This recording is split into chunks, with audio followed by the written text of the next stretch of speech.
Hi అండి, అందరు ఎలా ఉన్నారు? ఈరోజు చికెన్ కర్రీకి మసాలా ఎలా చేయాలో చూపిస్తాను. అందరికి ఇష్టమైన చికెన్ గ్రేవీతో చేస్తున్నా. మా ఇంట్లో ఎక్కువగా చికెనే తింటారు, ఇంకేం తినరు. బౌల్లో ఫస్ట్ కొబ్బరి, జీడిపప్పు, బాదం పప్పు, గరం మసాలా, ధనియాల పొడి అన్నీ వేసాను. అది మిక్సీ పట్టాను.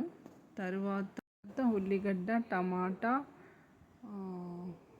పచ్చిమిర్చి మిక్సీ పట్టి పెట్టుకున్నాను గ్రేవీ కోసమని. ఒక డేక్ష తీసుకొని అందులో ఆయిల్ వేసుకొని ఒక ఉల్లిగడ్డనే కోసాను చిన్న ముక్కలుగా. తర్వాత 2-3 స్పూన్స్ అల్లం వెల్లిగడ్డ వేసాను. అందులోనే కొత్తిమీర వేసి మిక్సీ పట్టి పెట్టుకున్నా. ఒక్కోసారి కొత్తిమీర ఉండదు కదా, అందుకని ఒకేసారి అల్లం వెల్లిపాయ చేసేటప్పుడే కొత్తిమీర, కొంచెం పుదీనా అన్నీ వేసి పెడతాను. అది వేగినాక కొంచెం పసుపు వేసాను.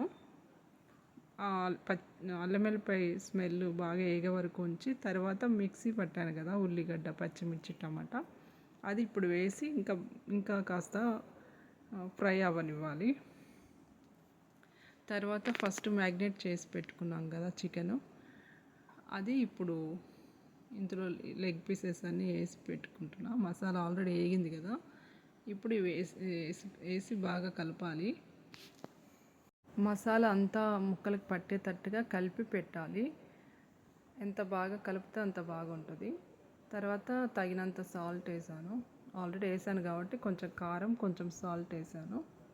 తర్వాత ఫస్ట్ జీడిపప్పు, కొబ్బరి అన్నీ మిక్సీ పట్టి పెట్టాను కదా, అది ఇప్పుడు వేసి కలిపాను బాగా. ఇప్పుడు ఏమి వేయకుండా, వాటర్ వేయకుండా మగ్గనియాలి. ఆ తర్వాత మగ్గినాక కొంచెం వాటర్ వేసాను, ఎక్కువ వాటర్ వేయలేదు. తర్వాత గరం మసాలా వేసాను. ఇప్పుడు బాగా ఉడికింది కర్రీ. ఇప్పుడు దీంట్లోకి చపాతీ చేయాలి. చూసారుగా, చపాతీ చేసి పెట్టుకున్నా, ఇప్పుడు కాలుస్తున్నాను. చికెన్లోకి చపాతీ కానీ జొన్న రొట్టె కానీ బాగుంటుంది. మీకు ఏది ఇష్టం ఉంటే అది చేసుకోండి. రాగి సంకటి అయితే ఇంకా బాగుంటుంది. నేనైతే ప్రజెంట్ ఇప్పుడు చపాతీ చేశాను.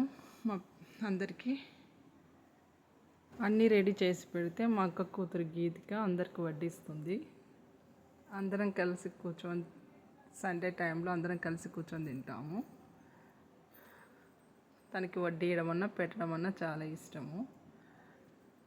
నేను కర్రీ చపాతీలే కానీ గ్రేవీ ఎక్కువ ఉంచాను. ఎక్కువ కావాలనే చేశాను.